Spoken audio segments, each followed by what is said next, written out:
You're listening to The Jacob Valk Show. He's breaking down the latest and greatest in sports as only he can. Follow him on Twitter @RealJacobValk. Here he is, Jacob Valk.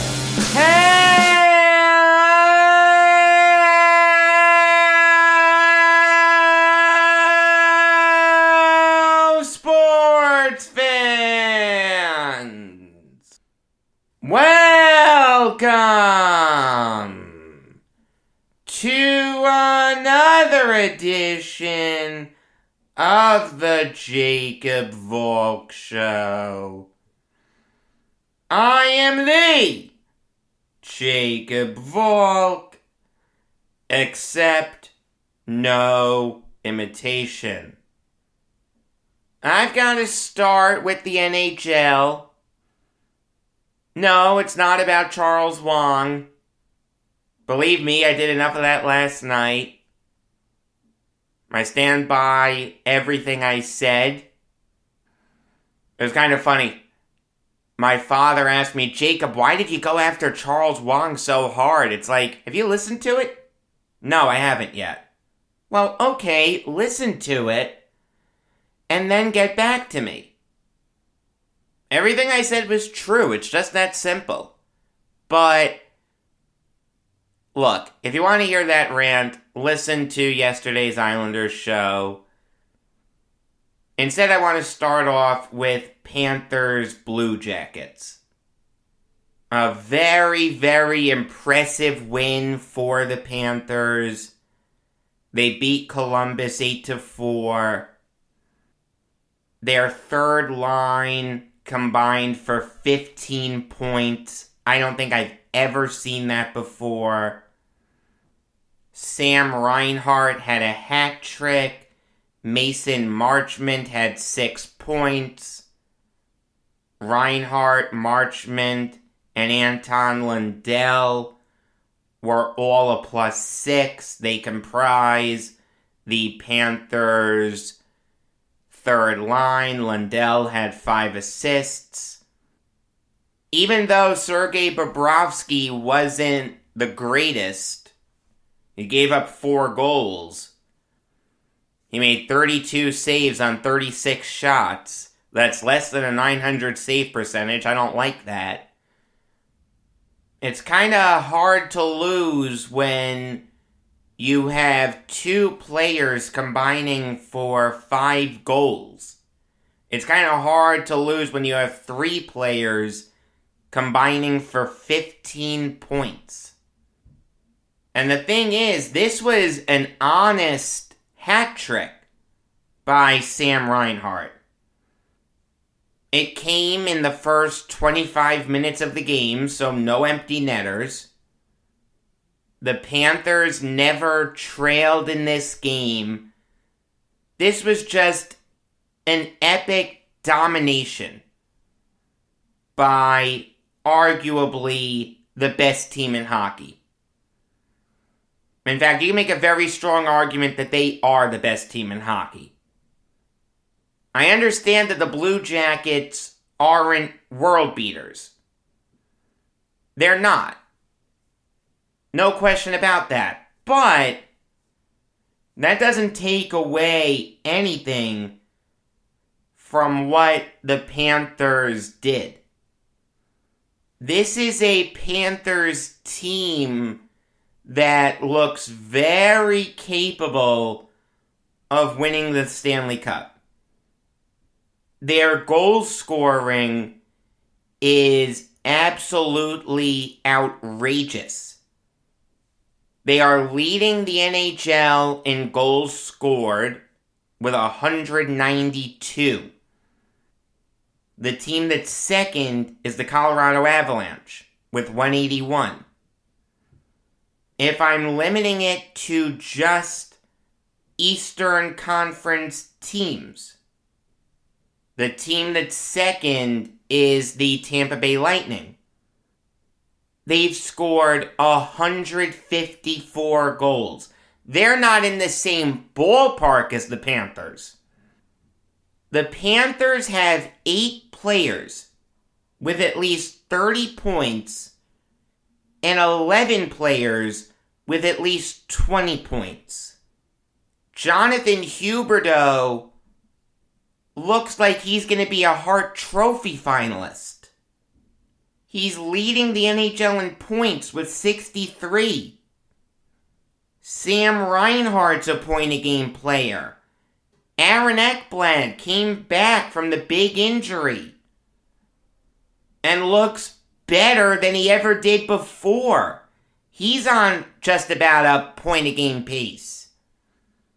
Alexander Barkov's a point-a-game player.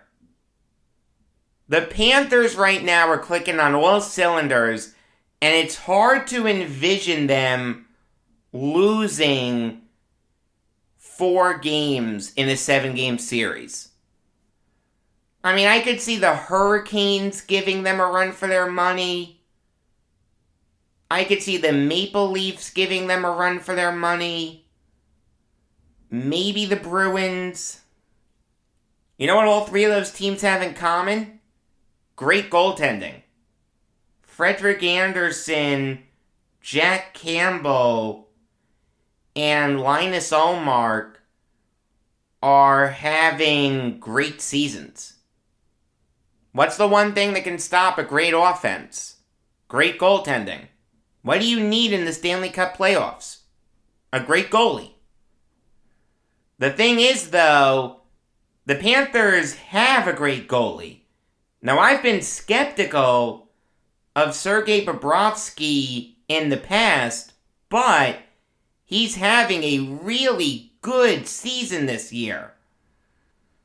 He's 23-4-3 with a .256 goals against and a .920 save percentage. He is having by far and away his best season ever as a Panther. The one thing I'll say about Bobrovsky is he's not a good playoff goalie. Outside of the 2019 playoffs, he's never really been a good playoff goalie, but it's possible that narrative can change. Alright, we said similar things about David Price for a long time. Price can't pitch in the playoffs. Terrible playoff pitcher, blah, blah, blah. What does he do in 2018? Has 4 really strong games and wins a World Series. That narrative of not being a good postseason performer can change very quickly. It's okay to be skeptical of Bobrovsky. I'd be lying to you if I said I was 100% sold on him, but he's having a great season this year. He's tied for 3rd on the wins leaderboard this year. Would it really stun you if he flipped a switch and had a great playoff run? It wouldn't knock my socks off. I'll tell you that. The Florida Panthers have to be looked at as a legitimate Stanley Cup contender.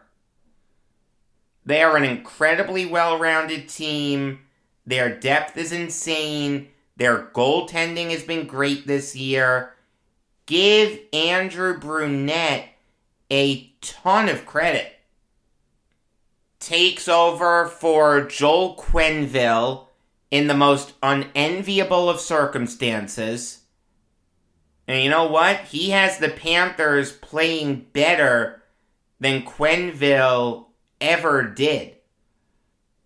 Like, I don't know if the plan was to have Brunette as the full-time head coach going forward, but if the Panthers go on a big run, sign Brunette to a big deal.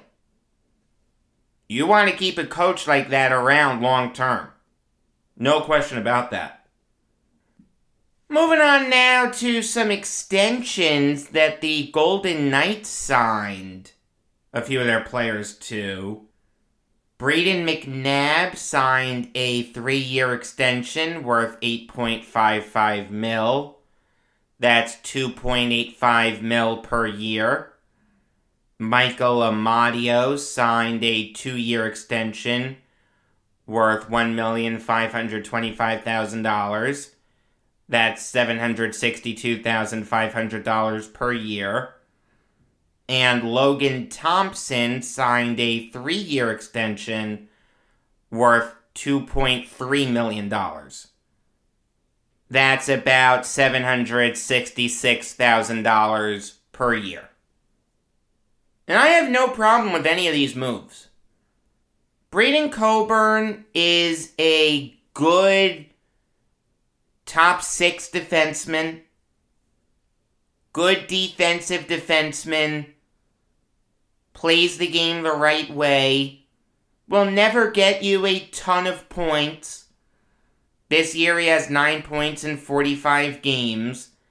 So that's 1 point every 5 games. But he's a +8. Doesn't take a ton of penalties. Used to be undisciplined. When he was with the Kings, he was undisciplined. But when he got to Vegas, he kind of got that out of his system a little bit. I have no problem giving McNabb a 3-year extension worth under $3 million per year. That makes a ton of sense. McNabb is an original Golden Knight. So I understand the Golden Knights wanting to keep him around for as long as possible, along with guys like Jonathan Marchessault and Riley Smith and guys like that. I like the McNabb extension. It makes sense. Michael Amadio is a solid depth forward. That's all he is. That's all he ever will be. But I'll say this. There's certainly a role for him in this league. Amadio this year has 7 points in 25 games. I'll take that. I mean, here's a guy who can come in on a moment's notice and play solid hockey. Not great. Michael Amadio's not a great player, but he's not bad. Solid two-way player. Doesn't make a ton of mistakes. Doesn't set the world on fire, but doesn't make a ton of mistakes. You want to keep a young depth center around for a couple extra years? Sure. Go ahead. Amadio's 25. I have no problem with that. Fine job by the Golden Knights. And Logan Thompson, it's kind of hard to comment on just because he hasn't played a lot in the NHL. He only has 2 games to his name. He's only started 1 game. It came this year on January 4th against the Predators. The Golden Knights were down 3-0 at one point. They rallied back in the third period to make it 3-2, but that was the final score. But if you believe in Thompson, if you think he can turn into a solid goalie, I have no problem with that. I'm not going to sit here and bang my fist on the table and say he's never going to amount to anything. I mean, he's not going to get a huge opportunity, right? I mean, Robin Lehner's the starter, and Laurent Brassard is their backup. Now, Brassard is not a great backup, but I'll say this, we know the Oilers are desperate for goaltending. Would it stun you if the Oilers ended up trading for Brassard and the Golden Knights said, all right, Logan, you're now our backup goalie? It's clear Vegas likes him. They signed him to a 3-year extension. If this was just a trial run thing, they would have signed him to a 1-year extension, maybe 2. 3 is telling. 3 means they really believe in him. So I have no problem with this move. It makes a little sense. I can't say I'm in love with it right now, but it can work out. Like I said, I'm not going to bang my fist on the table and say that this is a terrible move. He hasn't shown that he's a bust yet. Granted, he hasn't set the world on fire, but I'm not going to write him off yet. That would be unfair to him. Moving on now to the Wild, signing Jordan Greenway to a 3-year extension worth $9 million. And this is a solid move by the Wild. I like Greenway. Good, young, bottom 6 forward. Excellent defensively. He's a plus 17 this year. His rookie season, he was dreadful defensively, but he really worked hard on that element of his game. And now he's carved out a role for himself as a very reliable bottom 6 forward. He's young, he's 24, he's going to turn 25 in 15 days. So this is a nice little early birthday gift for him. Greenway this year has 13 points in 33 games. I'll take that from a bottom 6 forward. I have no problem with that at all. Big guy, 6'6", great frame, just a good player. Him, Joel Eriksson Ek, and Marcus Foligno comprise one of the best defensive lines in the NHL. I have no problem with this move whatsoever. It makes a ton of sense. Great move by the Wild. I like Greenway. Very, very underrated player. Moving on now to an interesting report from Frank Saravalli of Daily Faceoff. According to him, the Senators have been receiving trade interest in Anton Forsberg. It wasn't that long ago that Forsberg couldn't stick with the team. In 16-17, he was a Blue Jacket. In 17-18, he was a Blackhawk. He didn't play in the NHL in the 18-19 season. In 19-20, he was a Hurricane. In 2021, he was a Senator. Never really showed a ton of talent. Always looked like he'd be a decent backup to great third-string goalie. There would always be better goalies than Anton Forsberg. And he really hasn't changed that narrative this year. He's still with the Senators, but he's 7-7-1 with a .911 save percentage and a .295 goals against. Not bad by any stretch, but not great either. I'll say this though, he started more games than any Senators goalie this year. He started 16 games.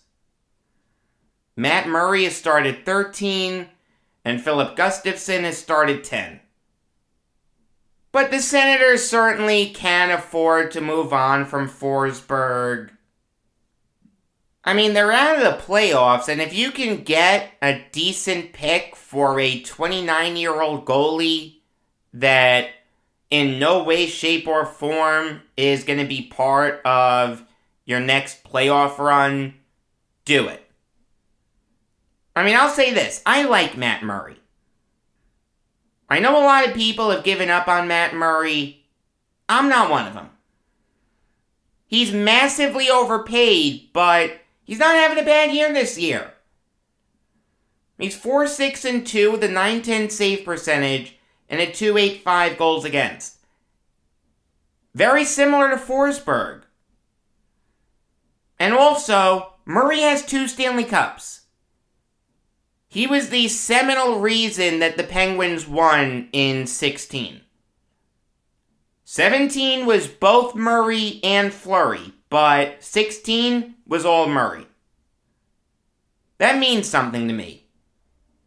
I mean, whenever you hear that a goalie could be on the move, the first team that you think of is the Edmonton Oilers. Because if they can get even a solid goalie, nothing's stopping them from going on a big run and sneaking into the playoffs.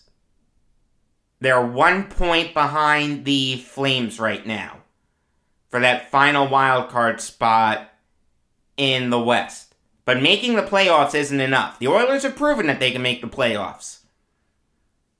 They want to go deep into the playoffs. They're not going to do that without a better goalie. So does Anton Forsberg make sense for the Oilers? The answer is yes, he's better than Mikko Koskinen. I don't think he's better than Stuart Skinner. And that's who I'd like to see start the Oilers' playoff games.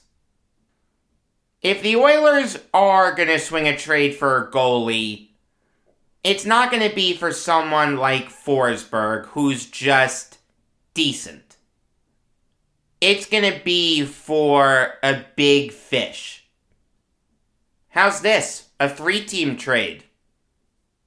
Semyon Varlamov goes to the Oilers. Anton Forsberg goes to the Islanders. And maybe a guy like Zach Parise to the Senators. I would do that. There's something there. I mean, the Islanders would need to get more than Anton Forsberg if they're moving on from Varlamov. They'd have to get a pretty high pick, but I think the basic framework is there. I think there's something that could be done with that template.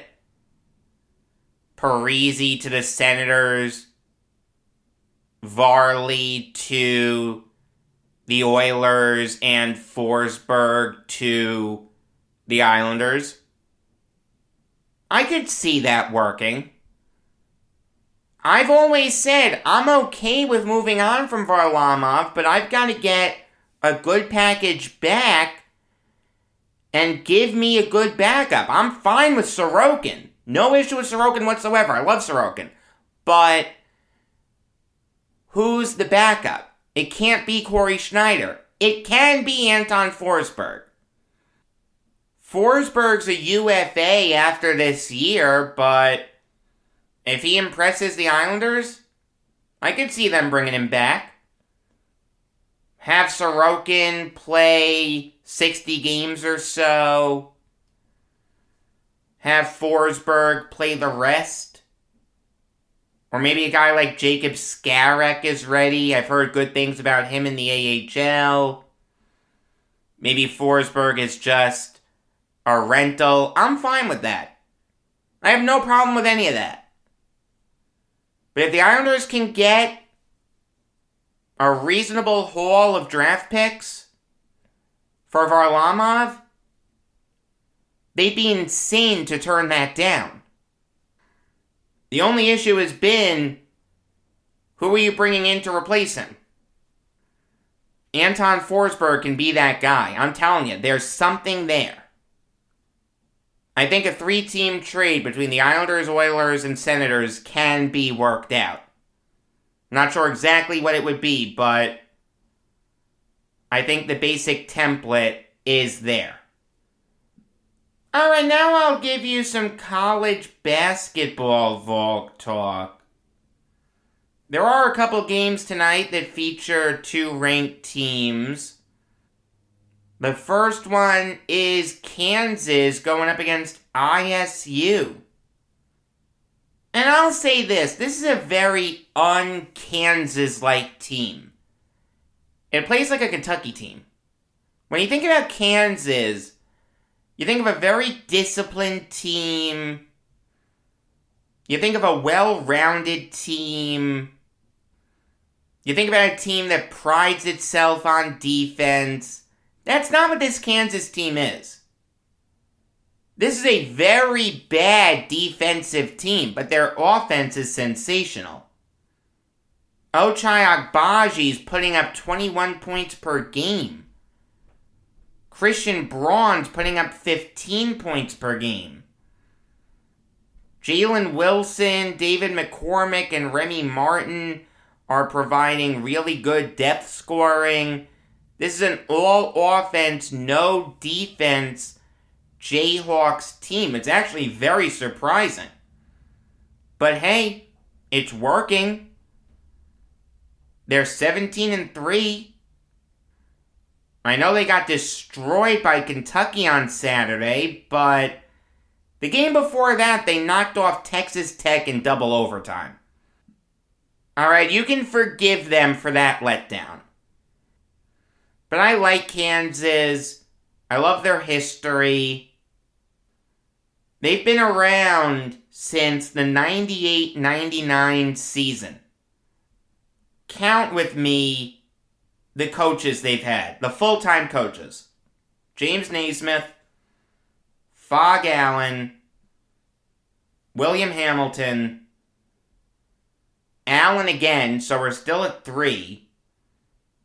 Dick Harp, who was absolutely terrible, but that's okay because they replaced him with Ted Owens, Larry Brown, Roy Williams, and then Bill Self. 8 full-time head coaches. And they've been around since the late 19th century. If you can't appreciate that history, I can't help you. When you look at ISU, they're basically the polar opposites of Kansas. And I'm not talking about their history, although they don't have a good history. They've never been to a national title game. No, I'm talking about the way that they play this year. All defense, no offense. Which is very surprising because they actually have a few good offensive players. Isaiah Brockington is a very talented offensive player. Putting up just under 17 points per game and just under 8 rebounds per game. Shooting 48% from the field, 41% from beyond the arc. He's a really good player. And Tyrese Hunter and Gabe Kalscheur put up 10 points a game. You've got to give TJ Otzelberger a ton of credit. Otzelberger leaves UNLV to go to ISU. No one's in love with that hire because UNLV did nothing with Otzelberger there. He was good at South Dakota State, but no one cared about that. Last year, ISU was 2-22. Their only wins came against SWAC teams. Arkansas Pine Bluff and Jackson State. That's right. They went winless in conference play. No one expected this Cyclones team to be any good. But with Otzelberger leading the way, they got Isaiah Brockington from Penn State. Tyrese Hunter looks like a really good recruit. They got Gabe Kalscheur from Minnesota. This is a really good ISU team. I don't like their conference record. They're 3-5 in the Big 12. But you know what? I think that record will improve tonight. Great offense versus a great defense. You pick the great defense. The game is in Ames. I'm going to go with the Cyclones. Moving on now to Texas versus Texas Tech. And this is going to be fun. Chris Beard's first game coaching against the Red Raiders since leaving them for the Longhorns. And I'll do you one better. The game's not in Austin. It's in Lubbock. Oh, that crowd's going to be hot. And just for whatever it's worth, in case you were wondering this, Austin is nowhere near Lubbock. It's a 6-hour drive. So that's going to be an all Red Raiders crowd. That's tough.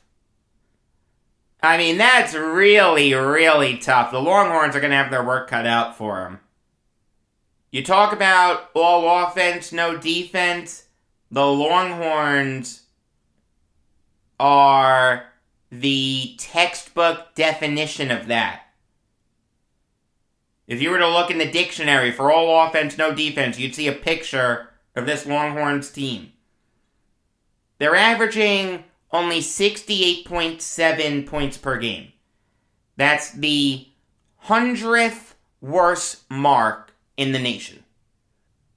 How are they ranked? They're giving up just 54.5 points per game.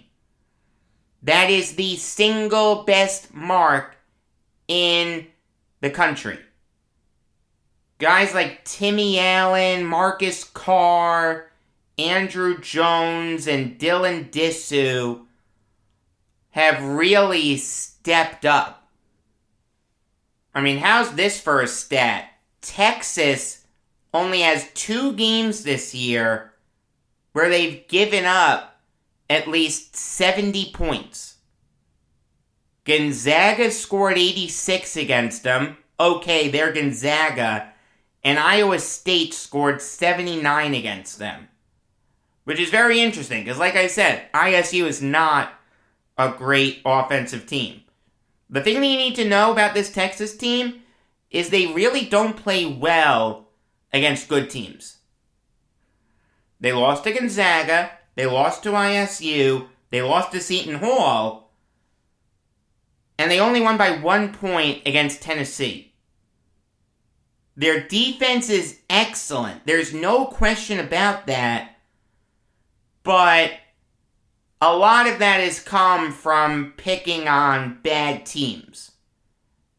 Teams like Arkansas Pine Bluff and Incarnate Word and California Baptist and San Jose State, etc., etc.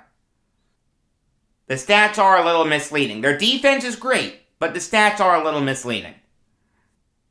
Meanwhile, you look at the Red Raiders, the big story here is that Terrence Shannon may not play in this game. He's questionable with a back injury. I know he wants to play. I know he's going to work hard to play. But even if he does play, it's safe to assume that he's not going to be at 100%. So that means that guys like Bryson Williams, Kevin McCullough, Kevin Obanor, and Davion Warren are going to need to step up and compensate for Shannon not being at 100%. The thing is, though, those guys are capable of doing that. This is a very well-rounded Red Raiders team. It wouldn't stun me if the Red Raiders went on a big run in March. I've spoken about them a lot this year. That's because I really like them. I don't see Chris Beard going into Lubbock and winning his first game back there. I just don't see that happening. That's not how the script is going to be written. I'm going to go with the home team here. Give me the Red Raiders. I'll close this show out with some MLB Valk talk. No, the lockout isn't over. I wish it was, but who knows when we're going to get that great news. No, it's about the Yankees. Haven't talked about the Yankees in a while. Please indulge me for a little bit. David Cone is going to call less Yankee games this year because he's going to call Sunday Night Baseball this year. Now, good for him. I'm happy for him. Very smart guy. Obviously, he knows his stuff. I think he gets too into analytics, but I think he does a good job of explaining them to people who may not understand them.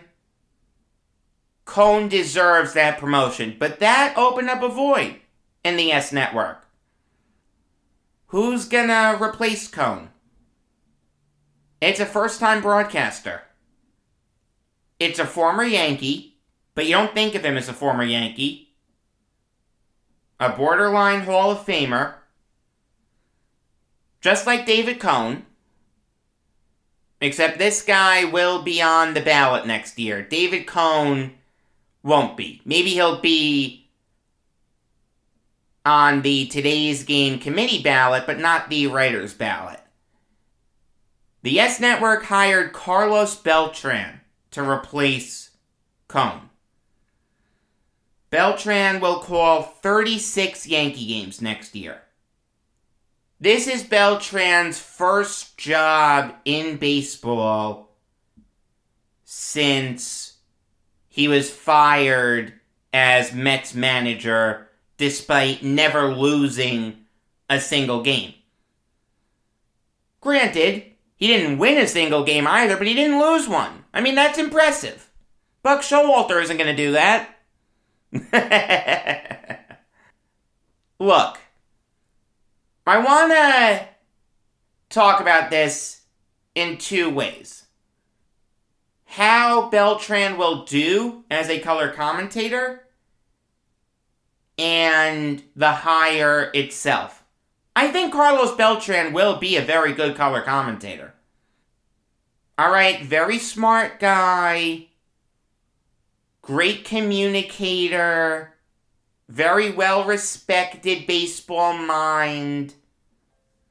I really think Carlos Beltran will be a good color commentator. And Yes Network needs it, because I'm not a big Paul O'Neill fan. O'Neill tends to get a little too loosey-goosey for my liking. I understand if it's a boring game, you gotta get loosey-goosey, you gotta keep the fans entertained, but it's like every game, he's off the wall a little bit. Tone that down, Paulie. Come on. The thing is, though, is Carlos Beltran the right guy to take a position at the Yes Network, the Yankees Entertainment and Sports Network? The answer is no. No, Carlos Beltran cannot get this job. You can't hire a key figure in the Astros sign-stealing scandal to a position that involves the Yankees. That doesn't work. This guy's gonna call Yankees games? He screwed them out of a pennant. See, to me, it's almost like you're saying to the fans, we've moved on from this sign-stealing incident. Now, you can make the argument that if the Yankees signed Correa, that's what they'd be saying to their fans. Hey, we've moved on from it. You should too. The thing is, though, Carlos Correa wasn't a ringleader in the sign-stealing scandal. Carlos Beltran was.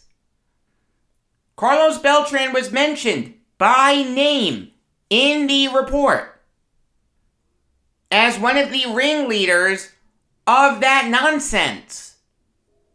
So to bring someone in who caused you to not win a pennant, to maybe steal a World Series from you, I mean, what? Next you're going to bring in David Ortiz? Next you're going to bring in Dave Roberts? How about Josh Beckett? Oh, maybe Jose Altuve will call Yankees games. Oh, come on. What was the best moment of the Yankees season last year? May 4th, when 10,000 people sounded like 50,000. Why? Because the stadium was hot. Because every Yankees fan in that building wanted blood. They wanted the Astros to get destroyed.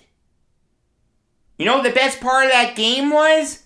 The collision between Rougned Odor and Martin Maldonado. Why? Because it involved hurting an Astro. What's the line from one of the James Bond movies? They send one of ours to the hospital. We're going to send one of theirs to the morgue or something like that. That was the mindset in Yankee Stadium that night. I was there. My father and I made a pact when the sign-stealing scandal became known that regardless of any other circumstances, we would go to the first game between the Astros and Yankees in the Bronx. We went, we had a great time.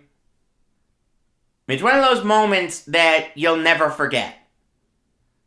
Giancarlo Stanton with the big home run in the first inning. It was kind of funny. Alex Bregman hit a 2-out home run. That just sucked the life out of the building. Then Giancarlo Stanton drives in DJ LeMahieu with a 2-run home run. The stadium just popped. It was more alive that day with 10,000 people in it than it was in October during playoff games.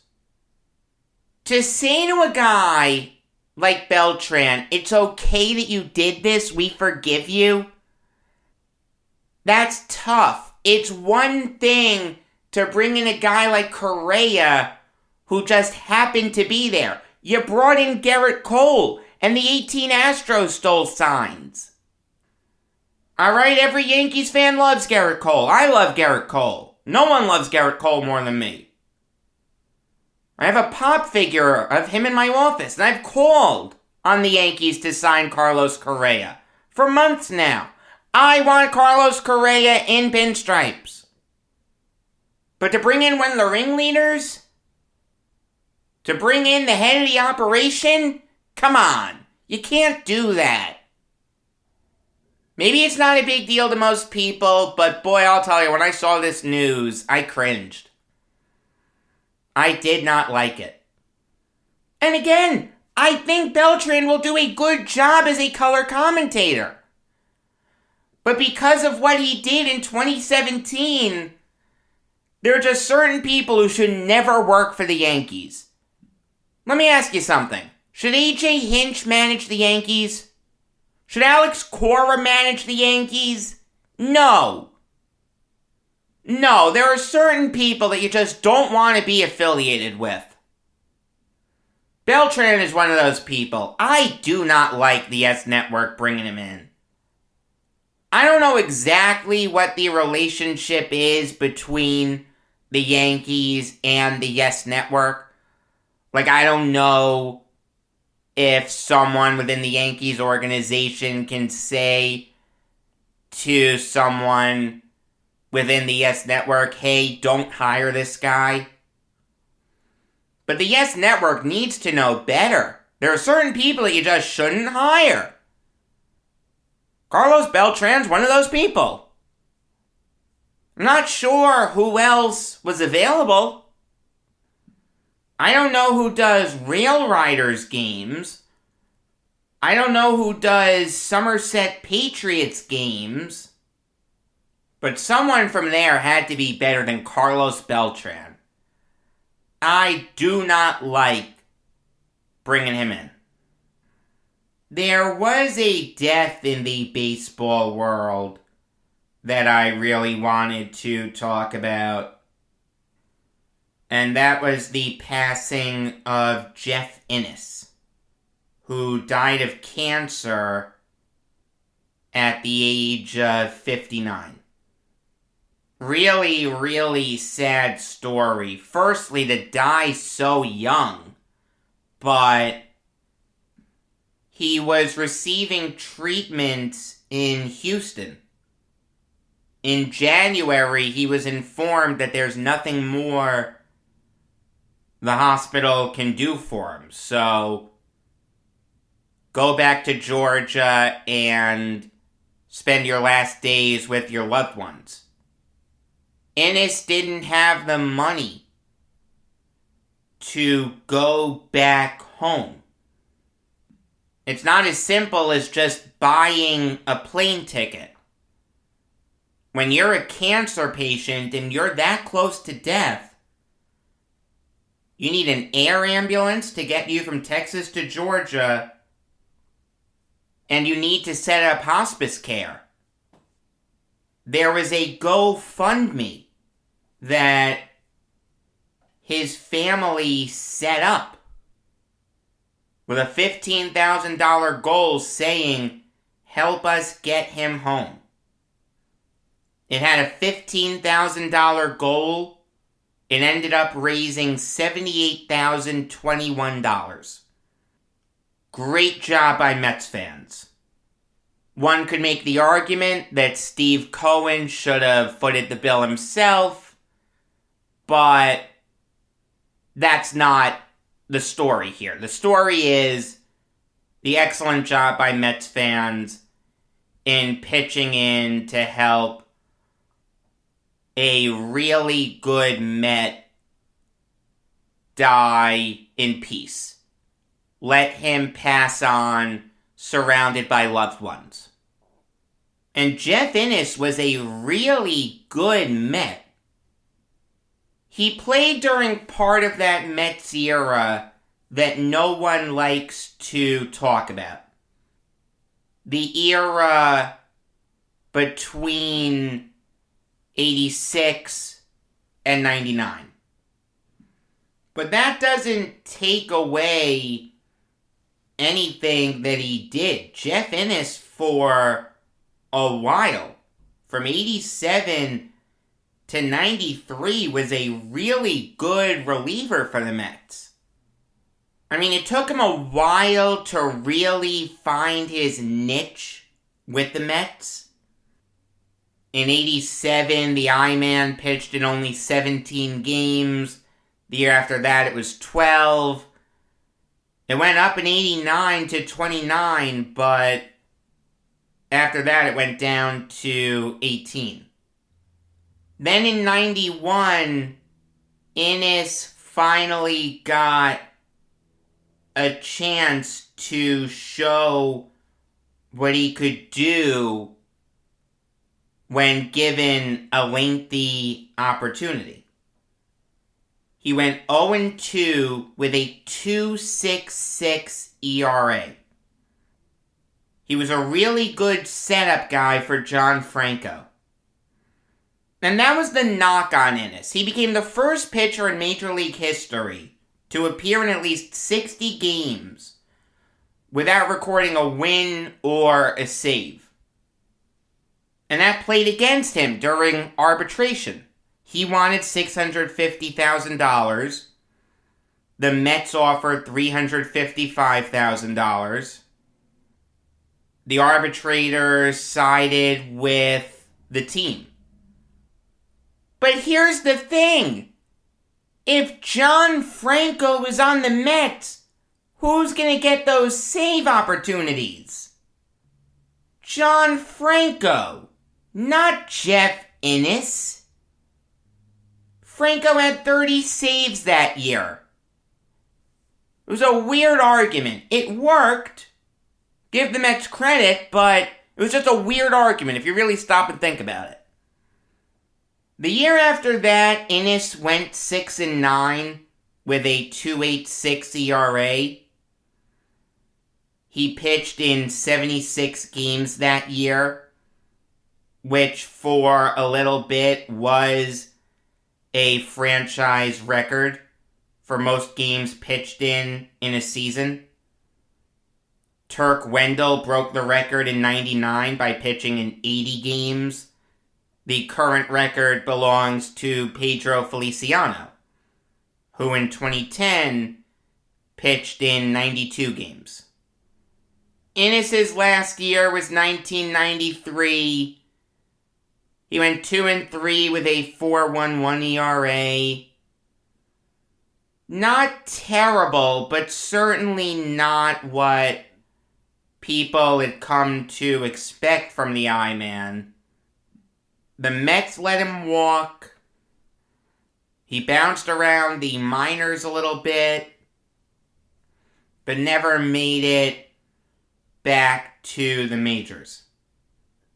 But you think about the best relievers in Mets history, you probably think of guys like John Franco, Jesse Orozco, Tug McGraw, and John Franco. It would take you a while to get to Innis, but he deserves to be in the discussion. He should certainly be in the top 20. Let's put it that way. May he rest in peace. Until tomorrow, I'm Jacob Valk, and always remember, if you disagree with me, you're wrong.